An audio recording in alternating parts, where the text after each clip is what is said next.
அன்பின் வணக்கம். தேன்கூடு வழங்கும் லியோ டால்ஸ்டாய் எழுதிய போரும் வாழ்வும் ஆடியோ புத்தகம். மொழிபெயர்ப்பு TS சொக்கலிங்கம். போரும் வாழ்வும் பகுதி 3, புத்தகம் 4. வாசிப்பவர் ரே விஜயலட்சுமி. அத்தியாயம் 1. யுத்தத்தின் தேசிய பாங்கு.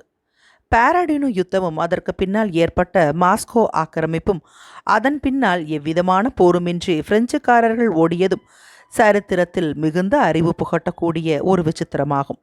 சமுதாயங்களுடையவும் ராஜ்யங்களுடையவும் ஒருவருக்கொருவர் விரோதமாக வெளிப்படையாக செய்யக்கூடிய காரியங்களை யுத்தங்களின் மூலமாக காட்டுகிறார்கள் என்பதை எல்லா சரித்திர ஆசிரியர்களும் ஒப்புக்கொள்கிறார்கள். அந்த யுத்தங்களில் கிடைக்கிற பெரிய வெற்றிகளோ அல்லது சிறிய வெற்றிகளோ ஆகியவற்றை பொறுத்துதான் அந்த சமுதாயங்களுடையவும் ராஜ்யங்களுடையவும் அரசியல் பலமானது கூடவோ குறையவோ ஏற்படுகிறது என்பதையும் அவர்கள் ஒப்புக்கொள்கிறார்கள். யாரோ ஒரு ராஜாவோ அல்லது சக்கரவர்த்தியோ மற்றொருவருடன் மனஸ்தாபம் கொள்ளுவதால் ஒரு படையை திரட்டி அவருடைய எதிரியோடு போர் செய்வதும் அதில் 3000 5000 அல்லது 10,000 உள்ள வீரர்களை கொன்று வெற்றி பெற்று ஒரு இராஜாங்கத்தை அடிமைப்படுத்துவதும் பல லட்சக்கணக்கான மக்களின் சமுதாயத்தையே அடிமைப்படுத்துவதுமான சரித்திர விஷயம் விசித்திரமாக காணப்படலாம். நாம் அறிந்த வரையில் ஒரு இராணுவத்தின் மீது மற்றொரு இராணுவத்திற்கு கிடைத்த குறைவான அல்லது அதிகமான வெற்றிகளை பொறுத்தே அந்த சமுதாயத்தின் பலம் குறைவதாகவோ கூடுவதாகவோ இருக்கிறது என்பதை இது உறுதிப்படுத்துகிறது. ஒரு சமுதாயத்தில் 100ல் பல பங்கான இராணுவம் தோல்வியுறுவதால் அந்த சமுதாயம் முழுவதுமே எதற்காக அடிமைப்பட்டிருக்க வேண்டும் என்பது புத்திக்கு எட்டாததாக இருக்கிறது. ஒரு இராணுவம் வெற்றி பெறுகிறது. உடனே தோற்ற நாடுகளுக்கு கெடுதியை கொடுக்கும்படியான உரிமைகள் வெற்றி பெற்ற நாட்டிற்கு அதிகரிக்கின்றன. ஒரு இராணுவம் தோல்வி அடைகிறது. உடனே அந்த தோல்விக்கு ஒத்ததான விதத்தில் அதிலுள்ள மக்கள் தங்களுடைய உரிமைகளை இழந்து விடுகிறார்கள். அந்த இராணுவம் படுதோல்வி அடைந்தால் அந்த சமுதாயம் பூராவாகவும் அடிமைப்படுத்தப்படுகிறது. சரித்திரபூர்வமாக புராதன காலத்திலிருந்து இந்த காலம் வரையில் இம்மாதிரிதான் நடந்து வருகிறது. நெப்போலியனுடைய எல்லா யுத்தங்களும் இந்த விதியை உறுதி செய்வதாக காணப்படுகின்றன. ஆஸ்திரிய இராணுவம் எவ்வளவு தூரம் வெற்றியடைந்ததோ அதற்கு தகுந்தபடி ஆஸ்திரியா தமது உரிமைகளை இழந்தது. அதே சமயத்தில் பிரெஞ்சுக்காரர்களின் உரிமைகளும் பலமும் கூடின. ஜெனாவிலும் ஆர்ஸ்டாட்டிலும் பிரெஞ்சுக்காரர்கள் பெற்ற வெற்றிகளானவை பிரஷ்யாவின் சுதந்திரத்தை அழித்துவிட்டன.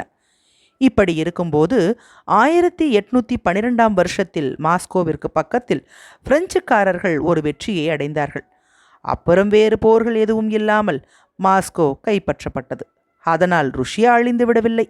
ஆனால் 6 லட்சம் பேர்கள் கொண்ட பிரெஞ்சு இராணுவமும் நெப்போலியனுடைய பிரெஞ்சு சர்க்காருமே அழிந்தன. சரித்திரத்தின் விதிகளுக்கு இவற்றை உட்படுத்துவதற்காக பாரடினோவில் உள்ள போர்க்களம் ருஷ்யர்களின் கையிலேயே இருந்ததாகவோ அல்லது மாஸ்கோவை கைப்பற்றிய பின்பு நடந்த பல போர்களினால் நெப்போலியனுடைய இராணுவத்தை அழித்ததாகவோ சொல்லுவது சாத்தியமில்லாத விஷயம். பாரடினோவில் பிரெஞ்சுக்காரர்கள் வெற்றி பெற்ற பின்பு பெரிய போர் எதுவும் நடக்கவில்லை அல்லது தீவிரமான சிரத்தையோடு எந்த போரும் நடக்கவில்லை.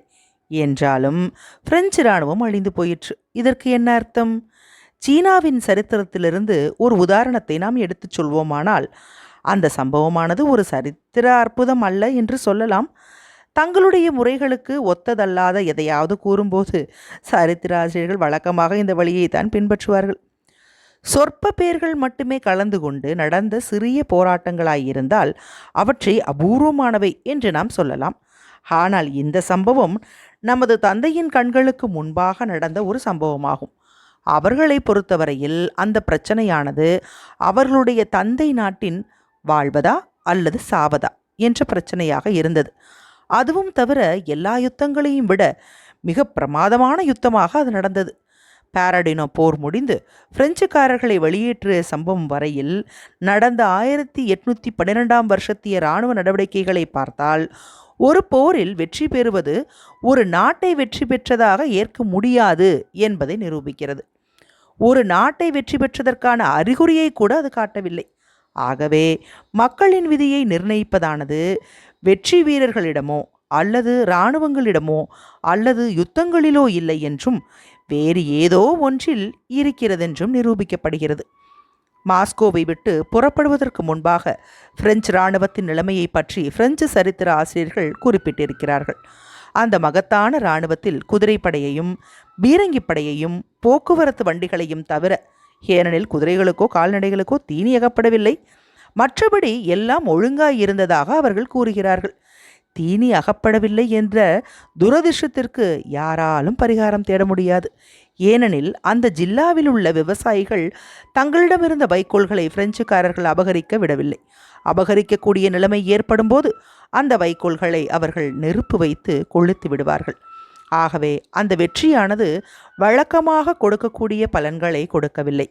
கார்ப், விலாஸ் ஆகிய இடங்களை சேர்ந்த விவசாயிகள் மாஸ்கோவை விட்டு பிரெஞ்சுக்காரர்கள் காலி செய்த பின்பு தங்களுடைய வண்டிகளை மாஸ்கோவிற்கு ஓட்டி கொண்டு போனார்கள். அங்கு அகப்படுகிற பொருள்களை கொள்ளையடிப்பதற்காக அவர்கள் போனார்கள். அவர்கள் பொதுவாக எந்தவிதமான வீரத்தனமான உணர்ச்சிகளையும் காட்டிக்கொள்ளவில்லை. என்றாலும் கணக்கற்ற அந்த விவசாயிகள் உயர்ந்த விலை கொடுப்பதாக சொல்லிய போதிலும் பிரெஞ்சுக்காரர்களுக்கு வைக்கோல்களை மாஸ்கோவிற்கு கொண்டு வர மறுத்துவிட்டார்கள். அதற்கு பதிலாக அவற்றை தீ வைத்து கொளுத்தினார்கள். டூயல் சண்டை போடுவதற்காக 2 பேர்கள் வாள்களை எடுத்துக்கொண்டு வருகிறார்கள் என்று வைத்துக் கொள்வோம். அந்த சண்டையில் தற்காப்பு வாழ்வீச்சு சிறிது நேரம் நடக்கிறது. இருவரில் ஒருவர் தாம் காயமடைந்து விட்டதாக திடீரென்று உணர்கிறார். இது வெறும் தமாஷ் அல்லவென்றும் தம்முடைய உயிரை பொறுத்த விஷயம் என்றும் அவர் எண்ணி தமது கையில் உள்ள வாளை கீழே வீசிவிட்டு தமது கையில் அகப்படுகிற குண்டாந்தடியை எடுத்து சுழற்றுகிறார். தம்முடைய நோக்கத்தை அடைவதற்கு அந்த குண்டாந்தடிக்காரர் சிலாக்கியமான சுலபமான வழியை புத்திசாலித்தனமாக கையாளுகிறார் என்று வைத்துக் கொள்ளுவோம்.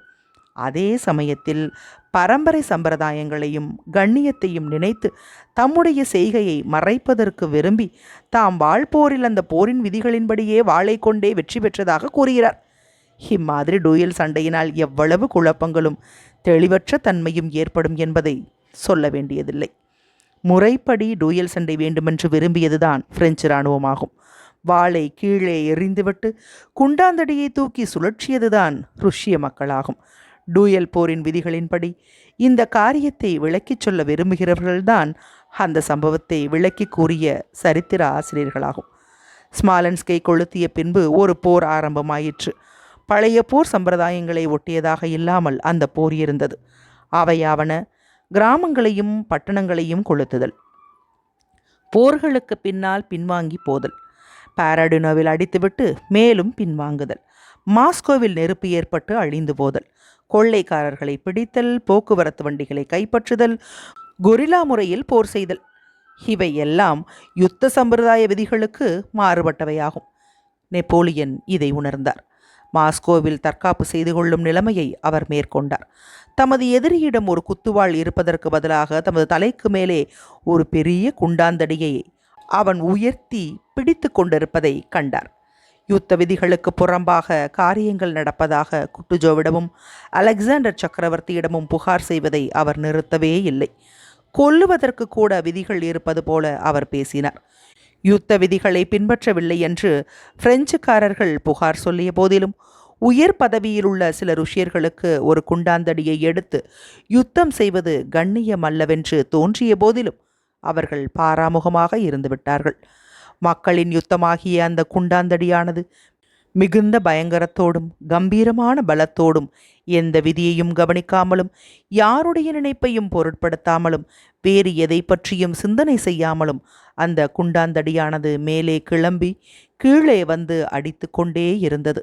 தொடர்ச்சியாக அதன் வேலையை அது செய்து பிரெஞ்சுக்காரர்களின் படையெடுப்பு முற்றிலும் அழிந்து போகிற வரையில் பிரெஞ்சுக்காரர்களை அது அடித்து கொண்டே இருந்தது.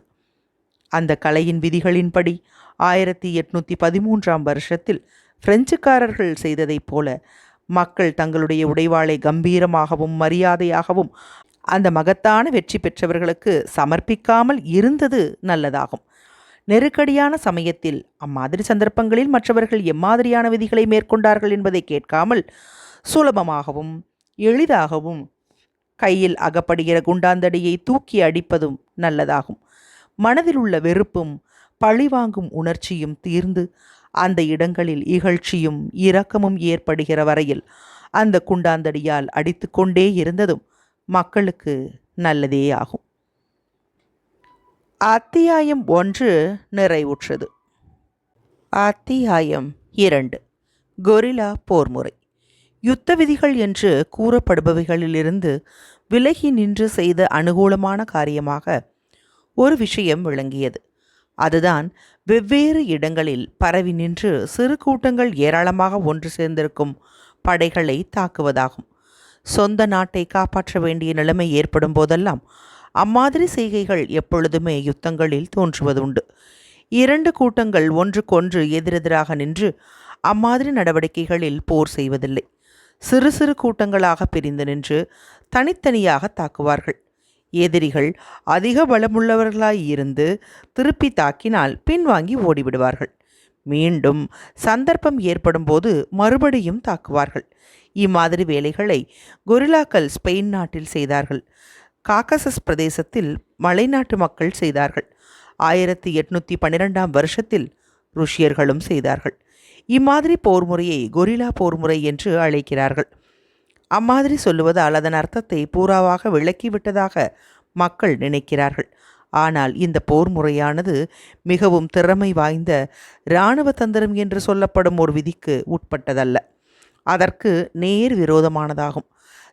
தாக்குகிறவர்கள் தங்கள் இராணுவத்தை தங்களுடைய எதிரியினுடைய படைகளுக்கு அதிகமாக ஒரு இடத்தில் குவித்து வைத்திருக்க வேண்டும் என்று அந்த விதி சொல்லுகிறது. கொரில்லா போர் முறையானது அந்த விதிக்கு நேர்மாறானதாக இருக்கிறது. ஆனால் அந்த போர் முறையானது எப்பொழுதும் வெற்றிகரமாயிருப்பதாகவும் சரித்திரம் காட்டுகிறது. ஒரு இராணுவத்தின் பலமானது அதனுடைய எண்ணிக்கையை பொறுத்து இருக்கிறதென்று இராணுவ சாஸ்திரம் நினைக்கிறபடியால் இந்த முரண்பாடு தோன்றுகிறது. அதிக எண்ணிக்கை இருந்தால் ஒரு இராணுவம் அதிக பலமுள்ளதாய் இருக்கும் என்று இராணுவ சாஸ்திரம் கூறுகிறது. பெரிய பட்டாளங்கள் இருக்கிற இடத்தில்தான் நியாயமும் இருக்கும் என்று அது சொல்லுகிறது. இராணுவ சாஸ்திரம் இம்மாதிரி சொல்லுவதானது எந்திரங்களின் வேகத்தை அதன் கணத்தை பொறுத்து நிர்ணயிப்பது போல இருக்கிறது. அசையும் பொருள்களின் வேகமானது அதன் கணத்தை பொறுத்து சமமாகவோ சமம் இல்லாமலோ இருக்கும் என்று சொல்லுவதைப் போல இருக்கிறது. ஆனால் வேகம் என்பது கணமும் விசையும் சேர்ந்து உற்பத்தி செய்யப்படுவதாகும். இராணுவ காரியங்களில் ஒரு இராணுவத்தின் பலமானது அதனுடைய எண்ணிக்கையும் வேறு ஏதோ ஒன்றும் சேர்ந்து உற்பத்தி செய்வதாகும். ஒரு இராணுவத்தின் எண்ணிக்கையை பொறுத்து அதன் பலம் இருப்பதில்லை என்பதை கணக்கற்ற சம்பவங்கள் காட்டுகின்றன. சிறிய படைப்பிரிவுகள் பெரிய இராணுவங்களை தோற்கடிக்கின்றன என்பதற்கும் சரித்திரத்தில் ஏராளமான ஆதாரங்கள் காணப்படுகின்றன. இவற்றையெல்லாம் பார்த்த பின்பு இனம் தெரியாத வேறு ஏதோ ஒன்று இருப்பதை சரித்திர சாஸ்திரம் மறைமுகமாக ஒப்புக்கொள்கிறது. அந்த ஏதோ ஒன்றை கண்டுபிடிக்கவும் முயற்சி செய்கிறது. அந்த ஏதோ ஒன்றை அணிவகுப்புகளின் அமைப்புகளிலுள்ள கணக்குகளிலும் உபயோகிக்கப்பட்ட தளவாடங்களிலும் பொதுவாக கமாண்டர்களின் மேதமையிலும் கண்டுபிடிப்பதற்கு சரித்திர சாஸ்திரம் முயற்சி செய்கிறது. இம்மாதிரி வெவ்வேறான பொருள்களை அந்த ஏதோ ஒன்றிற்கு சுமத்துவதானது சரித்திர உண்மைகளுக்கு ஒத்ததாக இல்லை. என்றாலும் மேலதிகாரிகளால் யுத்த காலத்தில் பிறப்பிக்கப்பட்ட வியூகங்களை பற்றிய உத்தரவுகள் மிகச்சிறந்தவை என்ற தவறான அபிப்பிராயத்தை நாம் துறக்க வேண்டியது அவசியமாயிருக்கிறது. வீரர்களுக்கு அந்த அபிப்பிராயம் பெருமை தரக்கூடியதாய் இருந்தாலும் அதை நாம் துறப்போமானால் இனம் தெரியாத அந்த ஏதோ ஒன்றை கண்டுபிடித்து விடலாம். அந்த இனம் தெரியாத ஒன்றுதான் இராணுவத்தின் உள்ள கிடக்கை அல்லது உற்சாகமாகும்.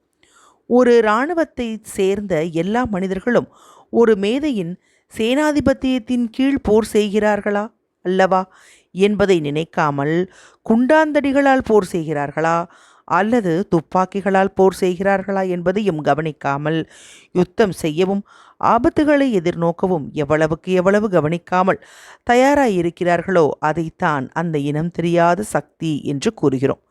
யுத்தம் செய்ய வேண்டுமென்று விரும்புகிறவர்கள் எப்பொழுதுமே அந்த யுத்தத்திற்கான சாதகமான நிலைமைகளை அமைத்து கொள்வார்கள். இராணுவத்தின் உற்சாகம்தான் மூல பலமாக அமைகிறது. அந்த பலத்தை இராணுவத்தின் எண்ணிக்கையானது அதிகமாக பெருக்கி முடிவான பலத்தை உருவாக்குகிறது. இந்த இனம் தெரியாத மூல பலத்தை இராணுவத்தின் உற்சாகத்தை வரையறுத்து அதன் முக்கியத்துவத்தை காட்டுவது என்பது சாஸ்திரத்திற்கு ஒரு பிரச்சனையாக இருக்கிறது. இந்த பிரச்சனையில் முடிவு காண வேண்டுமென்றால் அந்த இனம் தெரியாத ஒன்றுக்கு பதிலாக வேறொன்றை சொல்லுவதை விட்டுவிட வேண்டும். அதாவது சேனாதிபதியின் உத்தரவுகள், உபயோகிக்கப்பட்ட தளவாடங்கள் ஆகியவைகளை அந்த மூலபலத்தின் முக்கியத்துவத்தை அறியாமல் தவறாக கருதுவதை விட்டுவிட வேண்டும். இந்த இனம் தெரியாத சக்தியை பூராவாக உணர வேண்டும். அதாவது அந்த சக்திதான் ஆபத்தை கவனிக்காமல் போர் செய்யும் விருப்பத்தை குறைவாகவோ கூடுதலாகவோ கொடுக்கிறது என்பதை உணர்ந்து கொள்ள வேண்டும். அப்பொழுதுதான் சரித்திர சம்பவங்களை இந்த இனம் தெரியாத பலத்தோடு ஒப்பிட்டு பார்க்க முடியும். அதன் பின்னால் தான் இனம் தெரியாத பலத்தை வரையறுக்க முடியும். 10 மனிதர்களோ சிறு படைகளோ பட்டாளங்களோ 15 மனிதர்களையோ சிறு படைகளையோ பட்டாளங்களையோ எதிர்த்து சண்டை போட்டு வெற்றி பெறுகிறார்கள். அதாவது கொன்றோ கைதிகளாக பிடித்தோ வெற்றி பெறுகிறார்கள். தங்களில் 4 பேரை இழந்து விடுகிறார்கள். அதனால் ஒரு பக்கத்தில் 4 பேரை இழக்கிறார்கள். எதிர்க்கட்சியில் 15 பேரையும் இழக்கிறார்கள். ஆகவே இந்த 4 பேர் 15 பேர்களுக்கு சமானமாகிறார்கள். இந்த கணக்கானது இனம் தெரியாத பலத்தின் மதிப்பை நமக்கு கொடுக்கவில்லை. ஆனால் அந்த 2 விதமான இனம் தெரியாத பலத்தின் வீதாசாரத்தை நமக்கு கொடுக்கிறது. யுத்தங்களையும் படையெடுப்புகளையும் யுத்த காலங்களையும் இம்மாதிரியாக வீதாச்சாரம் போடுவோமானால் பலவிதமான எண்ணிக்கைகள் நமக்கு கிடைக்கும். அவற்றில் சில சட்டங்கள் அல்லது விதிகள் அமைந்திருக்கும். அவற்றை நாம் கண்டுபிடிக்க வேண்டும். எதிரியை தாக்கும்போது ஒரு இராணுவமானது பெருங்கூட்டமாக சேர்ந்து தாக்க வேண்டும் என்றும், பின்வாங்கும்போது சிறு சிறு கூட்டங்களாக பின்வாங்க வேண்டும் என்றும் இராணுவ தந்திர விதி சொல்லுகிறது. அப்படி சொல்லும்போது ஒரு இராணுவத்தின் பலமானது அதனுடைய உற்சாகத்தை பொறுத்துதான் இருக்கிறது என்ற உண்மையை அந்த விதி தன்னை அறியாமலேயே உறுதி செய்கிறது. குண்டுகளுக்கு அடியில் வீரர்களை நடத்தி செல்ல வேண்டுமானால் எதிர்ப்புகளை தடுக்கும் போது இருப்பதை விட அதிகமான கட்டுப்பாடு அவசியமாகும். அந்த கட்டுப்பாடு பெருங்கூட்டமாக செல்லும் போதுதான் சாத்தியமாகும். ஆனால் இந்த விதியானது இராணுவத்தின் உற்சாகத்தை கணக்கில் எடுத்துக்கொள்ளாமல் விட்டுவிடுகிறது. அதனால் அந்த விதி எப்பொழுதுமே தவறானதாய் இருக்கிறது. தேசிய யுத்தங்களில் ஏற்படக்கூடிய காரியம் ஒன்று உண்டு. அதுதான் துருப்புகளின் உற்சாகம் கூடுவதும் குறைவதும் ஆகும். அம்மாதிரி சந்தர்ப்பங்களில் ஏற்படக்கூடிய சம்பவங்களுக்கு இந்த விதியானது நேர் விரோதமாக இருக்கிறது. 1812 வருஷத்தில் பிரெஞ்சுக்காரர்கள் பின்வாங்கினார்கள். இராணுவ தந்திர விதியின்படி நடப்பதாயிருந்தால் அவர்கள் தங்களை காப்பாற்றிக் கொள்வதற்காக பற்பல பிரிவுகளாக பிரிந்து தங்களை அமைத்து கொண்டிருக்க வேண்டும். அப்படி செய்யாமல் அவர்கள் பெருங்கூட்டமாக பின்வாங்கினார்கள். அந்த இராணுவத்தின் உற்சாகம் மிகவும் குறைந்து போனபடியால் பெருங்கூட்டமாக சேர்ந்து இருப்பது ஒன்றுதான் அந்த இராணுவத்தை இணைத்து வைக்கக்கூடியதாக இருந்தது. இராணுவ தந்திர விதியின்படி செய்வதாயிருந்தால் ருஷ்யர்கள் அவர்களை பெருங்கூட்டமாக சேர்ந்து தாக்கியிருக்க வேண்டும். ஆனால் உண்மையில் அவர்கள் பல சிறு பிரிவுகளாக பிரிந்து தாக்கினார்கள். ஏனென்றால் அவர்களுடைய உற்சாகம் அதிகமாய் வளர்ந்திருந்தது.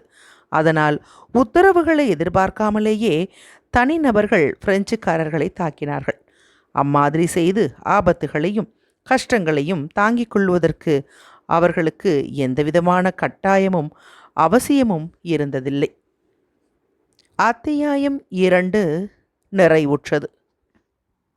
அத்தியாயம் 3 டெனிசோவின் திட்டம். ஒழுங்கான போராக இல்லாமல் திடீரென்று தாக்குதலாகிய கொரில்லா போர் முறையானது பிரெஞ்சுக்காரர்கள் ஸ்மாலன்ஸ்கிற்குள் வந்ததிலிருந்து ஆரம்பமாயிற்று. இந்த கொரில்லா போரை உத்தியோகபூர்வமாக அங்கீகரிப்பதற்கு முன்பாகவே ஆயிரக்கணக்கான எதிரிகளைச் சேர்ந்த கொள்ளையடிப்பவர்களையும் குதிரைத்தீனியை தேடி அலைந்தவர்களையும் இராணுவத்திலிருந்து ஓடியவர்களையும் கோசாக்குகளும் விவசாயிகளும் பிடித்து அழித்தார்கள். ஒரு பைத்தியம் பிடித்த நாயை மற்ற நாய்கள் எப்படி தாக்குமோ அதே மாதிரி தாக்கி அழித்தார்கள். இராணுவ சாஸ்திரத்தின் விதிகள் எப்படி இருந்த போதிலும் பிரெஞ்சுக்காரர்களை நாசமாக்கிய இந்த பயங்கரமான ஆயுதத்தின் உபயோகத்தை முதலாக அவருடைய ருஷ்ய உணர்ச்சியுடன் டெனிஸ் டாவிடாவ் என்பவர்தான் கண்டுகொண்டார். இந்த கொரில்லா போர் முறையை ஒழுங்குபடுத்தி அமைப்பதற்கான நடவடிக்கைகளை எடுத்த பெருமை அவரையே சேரும். ஆகஸ்ட் 24ஆம் தேதியன்று டாவிடாவின் முதலாவது கொரில்லா படைப்பிரிவு அமைக்கப்பட்டது. அதன் பின்னால் மற்ற படைப்பிரிவுகளை உத்தியோகபூர்வமாக அங்கீகரித்தார்கள். போர்க்காலம் நீடிக்க இந்த கொரில்லா படைகள் எண்ணிக்கையிலும் அதிகமாகிக் கொண்டே வந்தன. இராணுவ அமைப்பில் சேராத இந்த வீரர்கள் எதிரியின் பெரிய இராணுவத்தை கொஞ்சம் கொஞ்சமாக அழித்து வந்தார்கள். பட்டுப்போய்க் கொண்டிருக்கும் ஒரு மரமானது கீழே உதிர்ந்து விழும் இலைகளை அவர்கள் சேகரிப்பது போல பிரெஞ்சு இராணுவத்தைச் சேர்ந்த தனிப்பட்டவர்களை அழித்து வந்தார்கள். சில சமயங்களில் மரத்தையே கூட குலுக்கி இலைகளை சேகரிப்பார்கள். பிரெஞ்சுக்காரர்கள் அக்டோபர் மாதத்தில் ஸ்மாலன்ஸ்கை நோக்கி ஓடியபோது அம்மாதிரி கொரில்லா கூட்டங்கள் வெவ்வேறு அளவுகளை கொண்டவையாகவும் வெவ்வேறு அமைப்புகள் உள்ளவையாகவும் நூற்றுக்கணக்காய் இருந்தன. சில கூட்டங்கள் இராணுவத்தைப் போல கால்படை, பீரங்கிப்படை, பரிவாரங்கள், வாழ்க்கைக்கு சௌகரியமாய் உள்ள சாதனங்கள் ஆகியவைகளோடு இருந்தன. சில படைகள் கோசாக்கு குதிரை வீரர்களை மட்டும் கொண்டவையாக இருந்தன. சில படைகள் கால்நடையாக போகிறவர்களை மட்டும் கொண்டவையாக இருந்தன. விவசாயிகளையும் மிராசுதாரர்களையும் கொண்ட அநேக கூட்டங்கள் இருந்தன. அவர்கள் யார் என்பது கடைசி வரையில் தெரியாமலேயே போய்விட்டது. ஒரு பாதிரி நடத்தி வந்த பாதையானது பல நூறு கைதிகளை ஒரே மாதத்தில் பிடித்தது. கிராமத் தலைவருடைய மனைவியாகிய வாசிலைசா என்பவள் நூற்றுக்கணக்கான பிரெஞ்சுக்காரர்களின் தலைகளை சீவினாள். அந்த கொரில்லா போரின் வேகமானது மிகுந்த கடுமையாக அக்டோபர் மாத கடைசியில் வளர்ந்து பெருகியது. அதனுடைய முதல் கட்டம் கழிந்துவிட்டது. அக்காலத்தில் ஒவ்வொரு நிமிஷமும் பிரெஞ்சுக்காரர்கள் தங்களை சூழ்ந்து கைப்பற்றிக் கொள்வார்கள் என்று பயந்து காடுகளில் குதிரைகளிலிருந்தே இறங்காமல் தங்களை தொடர்ந்து வருவார்களோ என்று நினைத்து கொண்டே இருந்தார்கள். அக்காலங்களில் அவர்கள் காட்டிய தீரத்தைக் கண்டு அவர்களுக்கே மலைப்பு ஏற்பட்டது. அக்டோபர் கடைசியில் இந்த போர் முறையானது ஒரு திட்டமாக உருக்கொண்டது. பிரெஞ்சுக்காரர்களை எதிர்த்து என்னென்ன செய்யலாம், என்னென்ன செய்யக்கூடாது என்பதை அவர்கள் எல்லோருமே இப்பொழுது தெளிவாய் அறிந்து கொண்டார்கள்.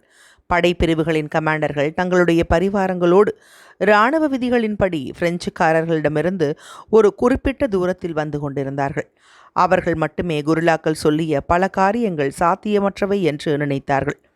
வெகு காலத்திற்கு முன்பே தங்கள் வேலைகளை ஆரம்பித்த பல சிறிய குரில்லா கூட்டங்கள் ஏற்கனவே பிரெஞ்சுக்காரர்களிடம் நெருங்கி கவனித்து வந்தபடியால் பெரிய படைப்பிரிவுகளை கொண்ட கமாண்டர்கள் செய்வதற்கு பிரியமில்லாத பல காரியங்களை இந்த சிறிய கூட்டங்கள் செய்து முடிக்க முடியும் என்று நம்பிக்கை கொண்டார்கள். பிரெஞ்சுக்காரர்களுக்கு மத்தியில் நுழைந்து அனுபவம் அடைந்த கோசாக்குகளும் விவசாயிகளும் ஒவ்வொரு காரியமும் சாத்தியம் என்றே கருதி வந்தார்கள். இராணுவ அமைப்பில் சேராத டெனிசோவ் அக்டோபர் 22 அன்று தமது கூட்டத்தோடு குரில்லா போரின் உற்சாகத்தில் உச்ச நிலையில் இருந்தார். அன்று காலையிலிருந்து அவரும் அவர் கூட்டத்தாரும் சவாரி போய் கொண்டிருந்தார்கள். நாள் பூராவாக பிரதான ரஸ்தாவிற்கு பக்கத்தில் இருந்த காடுகளில் அவர் ஒளிந்திருந்து பார்த்து கொண்டிருந்தார். அந்த ரஸ்தாவில் பிரெஞ்சு படையைச் சேர்ந்த சாமான் வண்டிகளும் ருஷ்ய கைதிகளும் பிரெஞ்சு இராணுவத்திலிருந்து தனியாக பிரிக்கப்பட்டு பந்தோபஸ்தோடு ஸ்மாலன்ஸ்கிற்கு போய்க் கொண்டிருந்ததை பார்த்தார். டோலக்காவும் ஒரு சிறிய கொரில்லா பிரிவை நடத்தி வந்தார். டெனிசோவும் டோலக்காவும் சில பெரிய படைப்பிரிவுகளின் கமாண்டர்களுக்கும் மேலே சொல்லிய காவல் கோஷ்டியை பற்றி தெரியும்.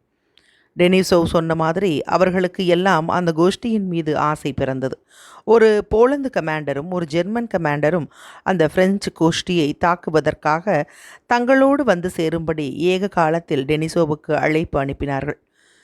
இல்லை சகோதரரே, நான் நேற்று பிறந்தவன் அல்ல என்று அந்த அழைப்புகளை பார்த்ததும் டெனிசோவ் சொன்னார். அவ்வளவு பெரிய தீரரும் பிரசித்தி பெற்ற ஜெனரலுமான ஒருவரிடம் சேவை செய்வதற்கு தமக்கு மனப்பூர்வமாக ஆசை இருந்த போதிலும் அம்மாதிரி அவர் செய்ய முடியவில்லை என்றும், ஏனெனில் அந்த போலந்து கமாண்டரின் சேவையில் அவர் இருப்பதாகவும் ஜெர்மன் கமாண்டருக்கு பதில் எழுதினார். அதே மாதிரி தாம் ஜெர்மன் கமாண்டரிடம் சேவையில் இருப்பதாக போலந்து கமாண்டருக்கு பதில் எழுதினார். இம்மாதிரியாக விஷயங்களை முடிப்பதென்று மேலதிகாரிகளுக்கு தெரியாமல் தங்களுடைய சிறிய படைப்பிரிவுகளை கொண்டே அந்த சாமான் வண்டி கூட்டத்தை கைப்பற்றி விட வேண்டும் என்று டெனிசோவும் டோலக்காவும் விரும்பினார்கள். அக்டோபர் மாதம் 22 அன்று அந்த கூட்டமானது மிக்கூலினா என்ற கிராமத்திலிருந்து ஷாம்ஷெவா என்ற கிராமத்திற்கு போய்க் கொண்டிருந்தது. மிக்கூலினாவுக்கும் ஷாம்ஷெவாவுக்கும் மத்தியில் இருந்த ரஸ்தாவின் இடது பக்கத்தில் பெரிய காடுகள் இருந்தன. சில இடங்களில் அந்த காடுகள் ரஸ்தா வரையில் கூட நீண்டிருந்தன. சில இடங்களில் அந்த காடுகள் ரஸ்தாவிலிருந்து ஒரு வெர்ஸ்டோ அல்லது அதற்கு அதிகமாகவோ தூரத்தில் இருந்தன. இந்த காடுகளில்தான் டெனிசோவும் அவருடைய கூட்டமும் நாள் பூராவாக சவாரி போய்க் கொண்டிருந்தார்கள். சில இடங்களில் நடு காடுகளிலும் சில இடங்களில் காடுகளின் ஓரத்திலும் அவர்கள் சவாரி செய்தார்கள். ஆனால் அந்த பிரெஞ்சு கூட்டமானது தங்கள் பார்வையிலிருந்து தப்பிவிடாதபடி பார்த்து கொண்டே வந்தார்கள். மிக்குலினாவிற்கு பக்கத்தில் ரஸ்தாவில் கொஞ்சம் தூரத்திற்கு அந்த காடானது ரஸ்தா ஓரம் வரை நீண்டிருந்தது. அந்த இடத்தில் குதிரைகளின் சேணங்கள் ஏற்றப்பட்ட 2 வண்டிகள் சகதியில் அகப்பட்டு அசைய முடியாமல் நின்றன. அந்த வண்டிகளில் உள்ள சேணங்கள் பூராவையும் அன்று காலையில்தான் டெனிசோவின் கோசாக்குகள் அபகரித்து கொண்டு வந்தார்கள். அது முதல் அன்று மாலை வரையில் பிரெஞ்சுக்காரர்களை தாக்காமல் அவர்கள் போவதை கவனித்து கொண்டே வந்தார்கள். ஷாம்ஷெவா கிராமத்திற்கு பிரெஞ்சுக்காரர்கள் போகிற வரையில் அவர்களுக்கு பீதியை உண்டு பண்ணாமல் அமைதியாக அவர்களை விட்டுவிட வேண்டியது அவசியம் என்று டெனிசோ நினைத்தார். அன்று மாலையில் ஒரு காவல்காரரின் குடிசையில் கலந்து பேசுவதற்காக டோலோகாவ் வந்து சேர்வது என்று தீர்மானமாகி இருந்தது. காட்டிலுள்ள அந்த காவல்காரரின் குடிசை ஷாம்ஷெவாலிலிருந்து ஒரு வெஸ்ட் தூரத்தில் இருந்தது. மறுநாள் காலையில் டெனிசோவும் டோலோகாவும் சேர்ந்து புயல் காற்றைப் போல அந்த பிரெஞ்சுக்காரர்களை இரு பக்கங்களிலிருந்தும் தாக்கி ஒரே அடியில் அவர்களை பூராவாக கைது செய்துவிட வேண்டுமென்று அவர்கள் தீர்மானித்திருந்தார்கள். மிக்குலினாவில் இருந்து 2 வெஸ்ட் தூரத்திலுள்ள பின்னால் உள்ள அவர்களுடைய முகாமில் 6 கோசாக்குகளை நிறுத்தி வைத்திருந்தார்கள். அந்த வழியாக புதிதாக பிரெஞ்சு படை ஏதாவது தோன்றுமானால் அதை தங்களிடம் வந்து அறிவிக்க வேண்டுமென்று உத்தரவிட்டிருந்தார்கள். ஷாம்ஷெவாவிற்கு அப்புறமாக அந்த ரஸ்தாவை அதே மாதிரி கவனித்து வர வேண்டும் என்றும் அந்த இடத்திலிருந்து மற்ற பிரெஞ்சு துருப்புகள் எவ்வளவு தூரத்தில் இருக்கிறார்கள் என்பதை கவனிக்க வேண்டும் என்றும் டோலோகாவிடம் சொல்லப்பட்டிருந்தது. அந்த காவல்படை கூட்டத்தில் 1500 வீரர்கள் இருக்கிறார்கள் என்று மதிப்பிட்டிருந்தார்கள். டெனிசோவிடம் 200 பேர் இருந்தார்கள். டோலோகாவிடம் அதே மாதிரி இருக்கலாம். ஆனால் எதிரிகளின் படைக்கும் தமது படைக்கும் உள்ள தாராதமியத்தைக் கண்டு டெனிசோ கொஞ்சம் கூட கவலைப்படவில்லை. அவருக்கு இப்பொழுது வேண்டியதெல்லாம் இந்த காவல் படையினர் எந்த பட்டாளத்தைச் சேர்ந்தவர்கள் என்பதை அறிய வேண்டியதே ஆகும். அதற்காக எதிரி படையிலிருந்து ஒருவனை கைப்பற்ற வேண்டும். அன்று காலையில் சாமான் வண்டிகளை அவர்கள் தாக்கிய போது அவசரமாக நடவடிக்கைகளை செய்தபடியால் அந்த வண்டிகளுடன் இருந்த பிரெஞ்சு வீரர்களையெல்லாம் கொன்றுவிட்டார்கள். ஒரே ஒரு சிறிய டமாரமடிக்கும் பையனை மட்டும் உயிரோடு பிடித்தார்கள். அவன் தன்னுடைய படையிலிருந்து பின்தங்கியவனானபடியால் அந்த காவல் கூட்டத்தில் எத்தனை வீரர்கள் இருக்கிறார்கள் என்பதை பற்றியும் அந்த வீரர்களை பற்றிய விவரங்களையும் நிச்சயமாக சொல்ல முடியவில்லை. அந்த படை முழுவதுமே வெளிப்படையும்படி செய்யக்கூடாதென்றும் அம்மாதிரி செய்யக்கூடிய விதத்தில் 2வது தாக்குதலை நடத்துவது அபாயகரமானதென்றும் டெனிசோ நினைத்தார். ஆகவே அவர் டைக்கன் ஷெர்பாட்டி என்ற தமது கோஷ்டியைச் சேர்ந்த ஒரு விவசாயியை ஷாம்ஷெவா கிராமத்திற்கு அனுப்பினார். முன்னதாக அனுப்பப்பட்ட சப்ளை அதிகாரிகளில் ஒருவரையாவது பிடித்து வரும்படி அவனை அனுப்பினார். அத்தியாயம் 3 நிறைவுற்றது. அத்தியாயம் 4. பெட்டியா ரஸ்டோவ். அன்று இலையுதிர் காலத்து மழை நாளாய் இருந்தது. வானமும் அடிவானமும் கலங்கிய நீரைப் போல காணப்பட்டன. சில வேளைகளில் ஒரு விதமான மூடுபனி கீழே இறங்கியது. திடீரென்று சாய்வான பலமான மழையும் பெய்து வந்தது. டெனிசோ ஒரு கம்பளி வெளிச்சட்டை அணிந்து ஆட்டுத்தோல் குல்லாய் தரித்திருந்தார். மழை நீரும் அதன் மீது வழிந்து ஓடியது. ஒரு ஒல்லியான உயர்ஜாதி குதிரை மீது ஏறி வந்து கொண்டிருந்தார். அந்த குதிரையானது தலையை திருப்பி காதுகளை பின்னால் வைத்து கொண்டதைப் போல அவரும் அந்த பெய்யும் மழையில் குறுகி உட்கார்ந்து தமக்கு முன்னால் உள்ளதை ஆவலோடு பார்த்து கொண்டிருந்தார். அவருடைய மெலிந்த முகத்தில் குட்டையான நெருக்கமான கருப்பு தாடி இருந்தது. அவர் கோபமாக காணப்பட்டார். டெனிசோவுக்கு பக்கத்தில் வந்து கொண்டிருந்த சக தொழிலாளர் ஒரு கோசாக் கேப்டன் ஆகும்.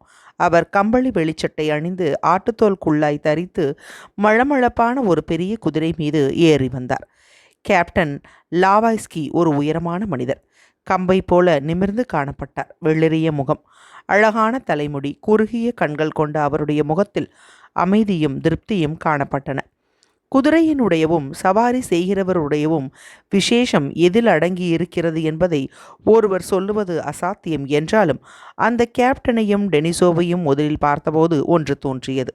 அதாவது அந்த டெனிசோ நனைந்து போய் அசௌகரியத்தோடு ஒரு குதிரை மீது உட்கார்ந்து இருக்கிறவரைப் போல காணப்பட்டார். ஆனால் அந்த கேப்டன் எப்பொழுதும் உள்ளதைப் போல சௌகரியமாக இருப்பதாக காணப்பட்டார். அதோடு குதிரை மீது ஏறி உட்கார்ந்து கொண்டிருக்கும் ஒரு மனிதரைப் போல அவர் காணப்படாமல் அவரும் அந்த குதிரையும் ஒன்றித்து இருப்பதைப் போல காணப்பட்டார். அதனால் அவருக்கு 2 மடங்கு பலம் இருப்பதைப் போல தோன்றினார். அவர்களுக்கு சிறிது முன்பாக ஒரு விவசாயி வழிகாட்டி கொண்டு போய்க் கொண்டிருந்தான். அவன் ஒரு விவசாயி கோட்டையும் வெள்ளையான பின்னல் தொப்பியையும் அணிந்திருந்தான். பூராவாக நனைந்து போயிருந்தான்.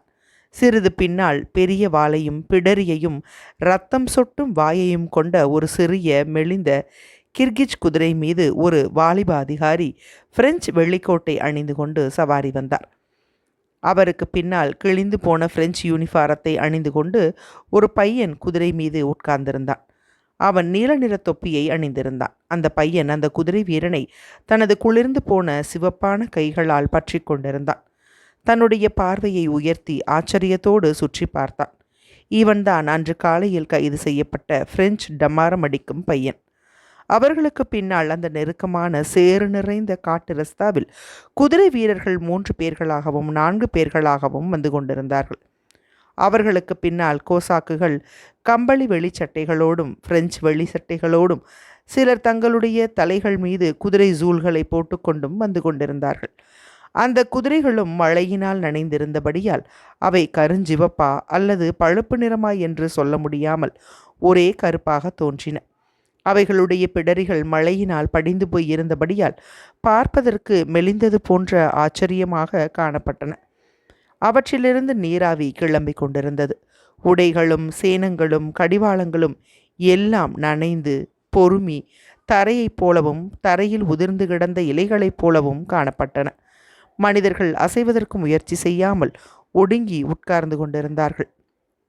அவர்களுடைய உடம்பில் விழுந்து கொண்டிருந்த மழை நீரை வெதுவெதுப்பாக்குவதற்காக அம்மாதிரி இருந்தார்கள். புதிதாக மழை நீர் உடம்பிற்குள் போகாமல் இருப்பதற்காகவும் அம்மாதிரி இருந்தார்கள். பரவலாக வந்து கொண்டிருந்த கோசாக் வரிசைகளோடு 2 வண்டிகளை பிரெஞ்சு குதிரைகள் இழுத்து வந்து கொண்டிருந்தன. 2 சேனமிடப்பட்ட கோசாக்கு குதிரைகள் அவற்றுக்கு முன்னால் கட்டப்பட்டிருந்தன. அந்த வண்டிகள் மரத்தூர்கள் மீதும் கிளைகள் மீதும் அங்கங்கே கட்டியிருந்த தண்ணீர் மீதும் ஆடி அசைந்து வந்து கொண்டிருந்தன. பாதையில் இருந்த குட்டையை தவிர்ப்பதற்காக டெனிசோவின் குதிரை ஒரு பக்கமாக ஒதுங்கியது. அச்சமயம் அதன் மீது இருந்தவரின் முட்டு மரத்தில் மோதியது. ஏ பிசாசு என்று டெனிசோ கோபமாக கூச்சலிட்டு தம்முடைய பற்களை காட்டி தம்முடைய சவுக்கால் அந்த குதிரையை 3 தடவை அடித்தார். அப்படி அடித்தபோது அவர் மீதும் அவருடைய சகபாடிகள் மீதும் கீழே இருந்த சேறு தெளித்தது. டெனிசோ அன்று சுமூகமாய் இல்லை. மழையும் பசியும் தான் அதற்கு காரணம். அவர்கள் யாரும் காலையிலிருந்து எதுவும் சாப்பிடவில்லை. தவிரவும் டோலக்காவிடமிருந்து இன்னமும் அவர்களுக்கு செய்தி கிடைக்கவில்லை. ஒரு பிரெஞ்சுக்காரனை பிடித்து வரும்படி அவர்கள் அனுப்பிய ஆள் இன்னமும் திரும்பி வரவில்லை. அம்மாதிரியான போக்குவரத்து வண்டிகளை தாக்குவதற்கான சந்தர்ப்பம் இன்று கிடைத்திருப்பதைப் போல இனி கிடைப்பது கஷ்டம். தனியாக ஒருவர் அவர்களை போய் தாக்குவது என்பது ஆபத்தானது. ஆனால் நாம் ஒத்தி போடுவோமானால் மற்றொரு பெரிய கொரில்லா பிரிவானது அந்த இரையை அடித்து கொண்டு போய்விடும் என்று டெனிசோ நினைத்து தமக்கு எதிரே பார்த்து கொண்டே இருந்தார். டோலக்காவிடமிருந்து ஒரு தூதன் வருவான் என்ற நம்பிக்கையிலேயே அவர் பார்த்து கொண்டிருந்தார். காட்டில் உள்ள ஒரு பாதைக்கு அவர் வந்தபோது அந்த வழியாக ஒரு இடத்தில் வலது பக்கத்தில் வெகு தூரம் பார்க்கக்கூடியதாய் இருந்தது. அங்கே டெனிசோ தமது குதிரையை நிறுத்தினார். யாரோ ஒருவன் வந்து கொண்டிருக்கிறான் என்று அவர் சொன்னார். அந்த கோசாக் கேப்டன் அங்கே டெனிசோ காட்டிய திசையை நோக்கினார். 2 பேர் வருகிறார்கள். ஒருவர் அதிகாரி, மற்றவர் ஒரு கோசாக்.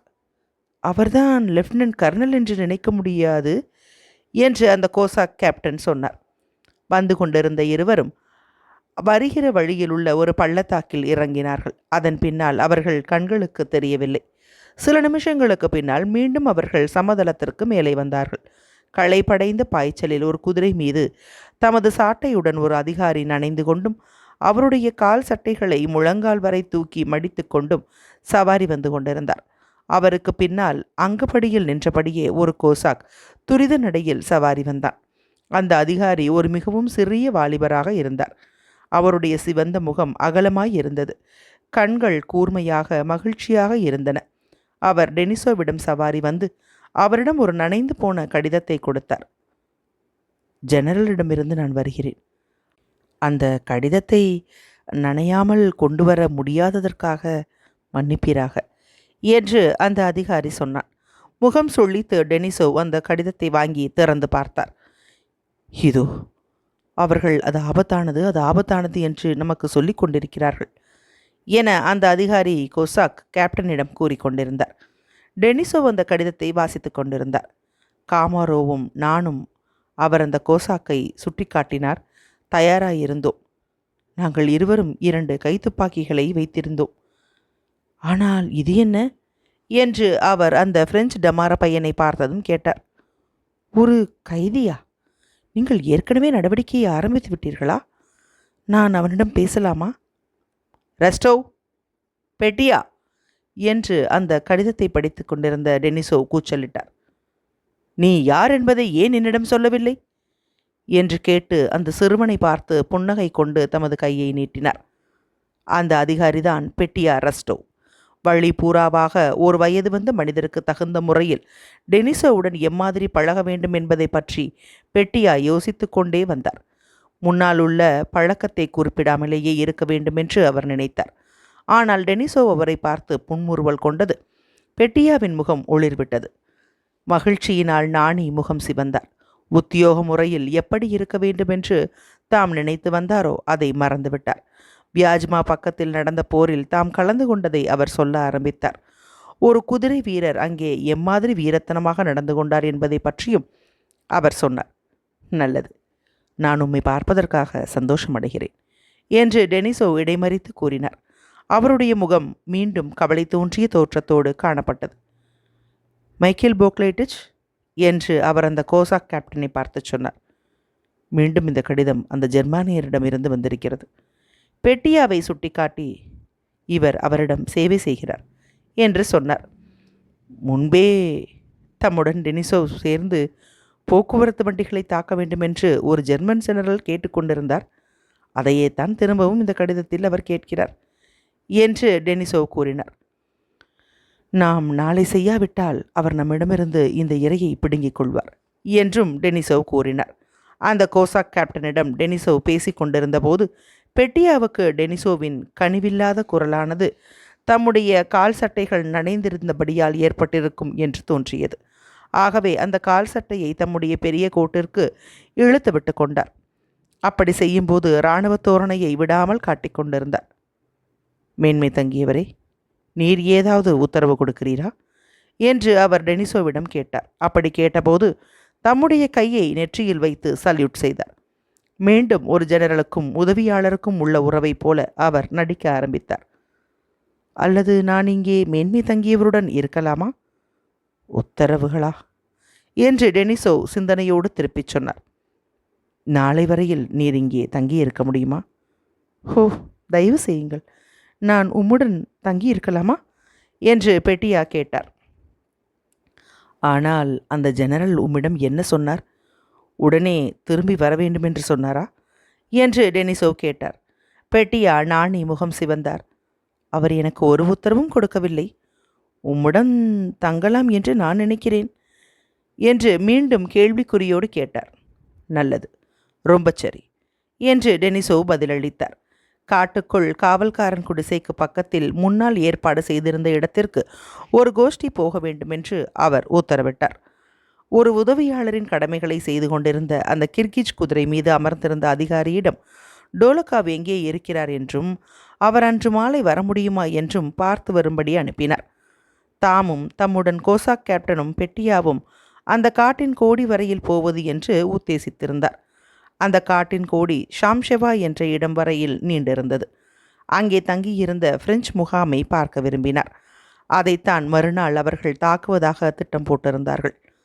நல்லது, பழைய பேர் வழியே என்று அவர் அந்த விவசாயி வழிகாட்டியிடம் பேசினார். ஷாம்ஷெவாவுக்கு எங்களை வழிகாட்டி அழைத்துச் செல்வாயாக. டெனிசோவும் பெட்டியாவும் கோசாக் கேப்டனும் சில கோசாக்குகளுடன் கைதியை வைத்து கொண்டிருந்த குதிரை வீரருடனும் இடது பக்கமாக இருந்த கணவாயை தாண்டி அந்த காட்டின் ஓரத்திற்கு சவாரி போனார்கள். அத்தியாயம் 4 நிறைவுற்றது. அத்தியாயம் 5. டெனிசோ படைவீரன் டைக்கன். மழை நின்றது. மூடுபனி விழுந்திருந்தது. மழை துளிகள் மரங்களிலிருந்து உதிர்ந்து கொண்டிருந்தன. டெனிசோ, கோசாக் கேப்டன் பெட்டியா ஆகியோர் மௌனமாக சவாரி போனார்கள். அப்போது பின்னல் தொப்பி அணிந்திருந்த விவசாயி அவர்களுக்கு வழிகாட்டி கொண்டு போனான். அவன் மரப்பட்டை ஜோடுகள் அணிந்திருந்தான். அங்கிருந்த மரவேர்கள் மீதும் நனைந்து போன இலைகள் மீதும் நடந்து அந்த காட்டின் ஓரத்திற்கு அவர்களை சப்தம் இல்லாமல் அழைத்துச் சென்றான்.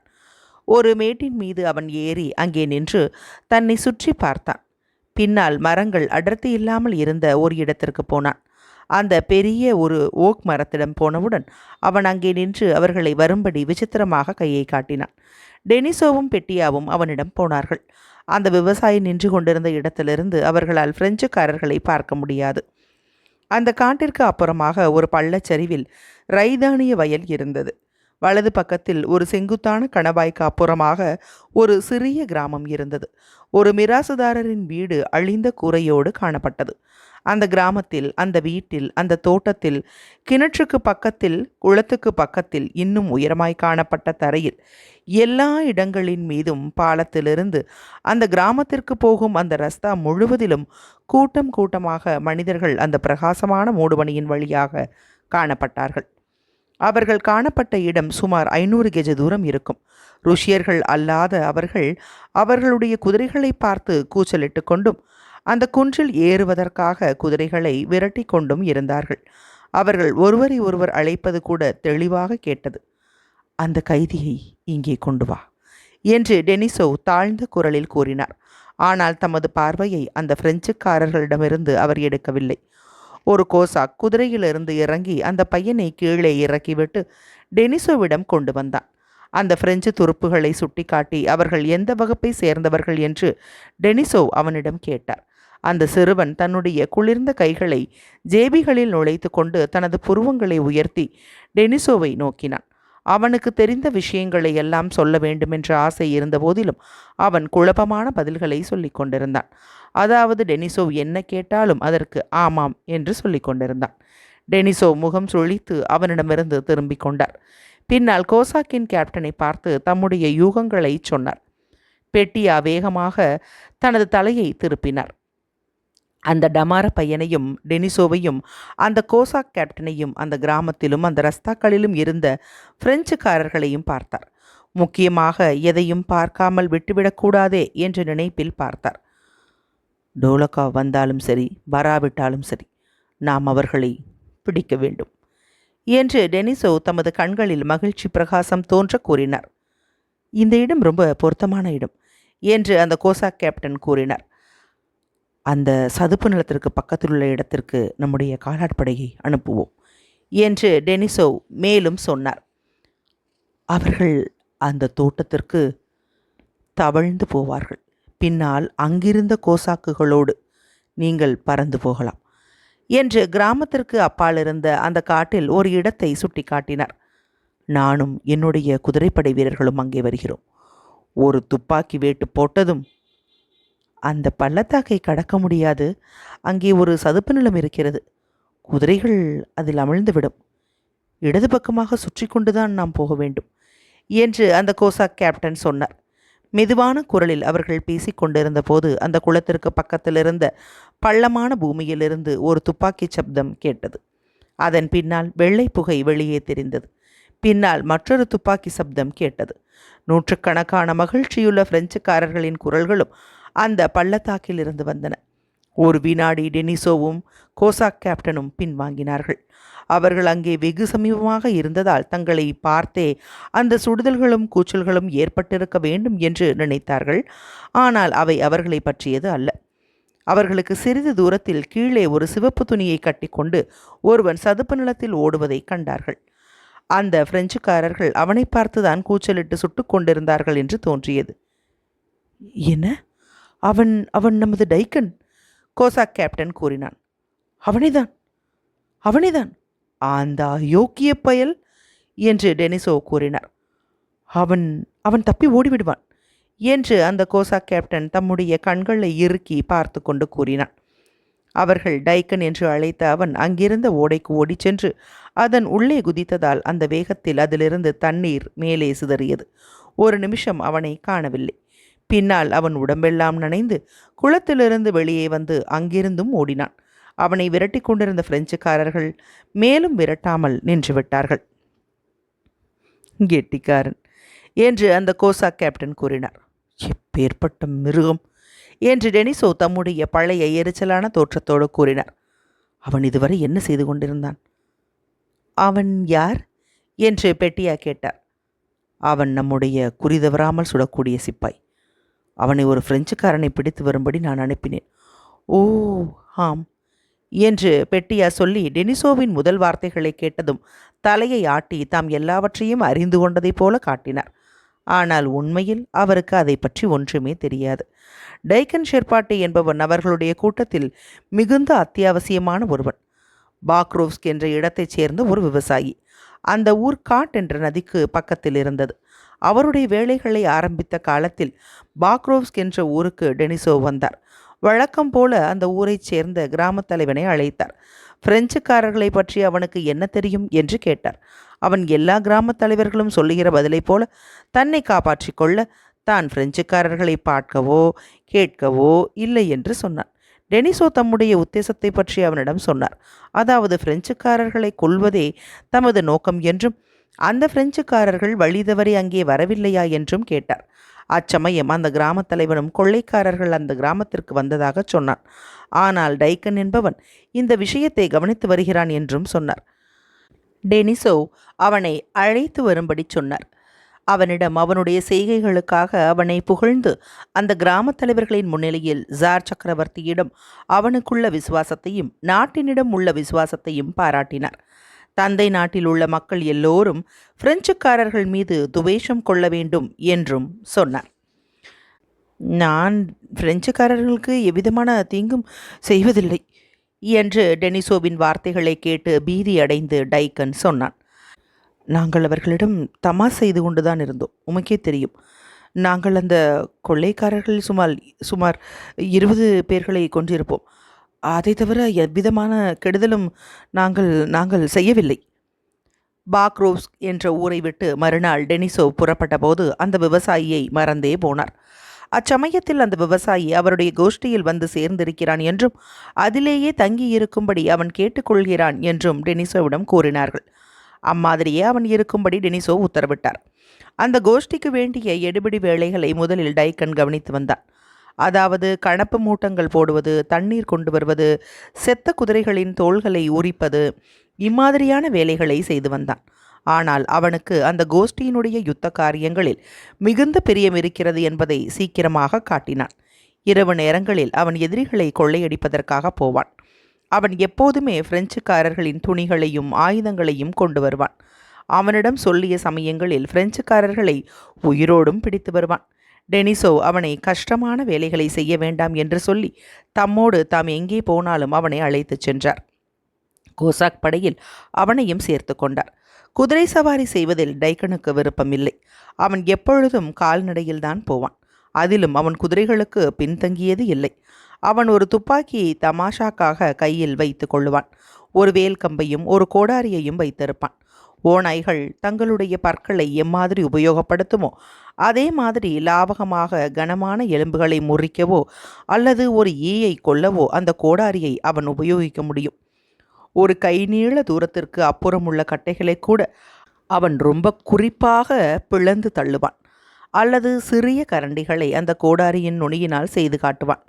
டெனிசோவின் கோஷ்டியில் அவன் அலாதியான முக்கியமான பதவியில் இருந்தான். அதாவது கஷ்டமான ஆபாசமான வேலைகளை செய்ய வேண்டி வந்தால், சேரிலிருந்து ஒரு வண்டியை தோள் கொடுத்து தள்ள வேண்டி வந்தால், அல்லது சதுப்பு நிலத்திலிருந்து குதிரையை அதன் வாளை பற்றி இழுக்க வேண்டியிருந்தால், அல்லது செத்த குதிரையின் தோலை உரிப்பதாயிருந்தால், அல்லது பிரெஞ்சுக்காரர்களிடம் போய் வர வேண்டியிருந்தால், அவன் ஒரு நாளைக்கு 30 மைல் தூரம் நடக்க வேண்டியிருந்தால், அந்த மாதிரி வேலைகளை செய்ய வேண்டியிருக்கும் போதெல்லாம் ஒவ்வொருவரும் டைக்கனை சுட்டிக்காட்டி சிரிப்பார்கள். அது அந்த பிசாசுக்கு கஷ்டமாக இருக்காது. அவன் ஒரு குதிரையைப் போல பலம் கொண்டவனாயிருக்கிறான் என்று அவனை பற்றி சொல்லுவார்கள். ஒரு தடவை ஒரு பிரெஞ்சுக்காரனை பிடிப்பதற்காக போனபோது அவனிடம் உள்ள கைத்துப்பாக்கியால் டைக்கனை முதுகில் இருந்த சதை பாகத்தில் அவன் சுட்டான். அந்த காயத்தை குணப்படுத்த உள்ளுக்கும் வெளியிலும் வாட்கா மதுவை டைக்கன் உபயோகித்தான். அந்த படைப்பிரிவு முழுவதும் அந்த காயத்தை பற்றியே அவனிடம் தமாஷ் செய்து கொண்டிருக்கும். அந்த தமாஷில் டைக்கனும் கலந்து கொள்வான். தோழனே, இனி அப்படி செய்ய மாட்டாயே? உனக்கு நல்ல சூடு கிடைத்ததா என்று கோசாக்குகள் அவனை பார்த்து கேலி செய்வார்கள். தான் மிகுந்த கோபமாக இருக்கிறதைப் போல பாசாங்கு செய்து பிரெஞ்சுக்காரர்கள் மீது தமாஷாக சாபங்கள் இடுவான். அச்சமயம் வேண்டுமென்றே அவன் உடலை வளைத்து முகத்தை சுழிப்பான். இந்த சம்பவம் நடந்ததற்கு பின்னால் அவனுக்கு கோபம் ஏற்பட்டதன் பலனாக அவன் கைதிகளை பிடித்து வருவது அபூர்வமாயிற்று. அந்த கோஷ்டியில் அவன்தான் மிகுந்த தைரியமாகவும் உபயோகம் உள்ளவனாகவும் இருந்தான். எதிரிகளை தாக்குவதற்காக அவனுக்கு தோன்றியதைப் போல அதிகமான சந்தர்ப்பங்கள் வேறு யாருக்கும் தோன்றியதில்லை. அல்லது அவன் கைது செய்தோ கொன்றோ உள்ள பிரெஞ்சுக்காரர்களின் தொகை அளவு வேறு யாரும் செய்ததில்லை. ஆகவே அவனை கோசாக்குகள் எல்லோரும், குதிரை வீரர்கள் எல்லோரும் ஒரு கோமாளியாக ஆக்கினார்கள். அவன் அந்த பாத்திரத்தை சந்தோஷத்தோடு ஒப்புக்கொண்டான். இப்போது டெனிசோவ் அவனை ஷாம்ஷெவா என்ற இடத்திற்கு ஒரு இரவில் அனுப்பி ஒரு பிரெஞ்சுக்காரனை பிடித்து வரும்படி சொன்னார். ஒரே ஒரு பிரெஞ்சுக்காரனை மட்டும் பிடித்து வர அவன் திருப்தி கொள்ளாமல் இருந்தானா, அல்லது இரவெல்லாம் நன்றாக தூங்கிவிட்டு காலையில்தான் அந்த பிரெஞ்சுக்காரர்களுக்கு பக்கத்தில் உள்ள புதர்களில் நுழைந்தானா என்பது அவர்களுக்கு தெரியவில்லை. அந்த இடத்தில்தான் அவனை டெனிசோவ் மேலே இருந்து கண்டுபிடித்தார். அத்தியாயம் 5 நிறைவுற்றது.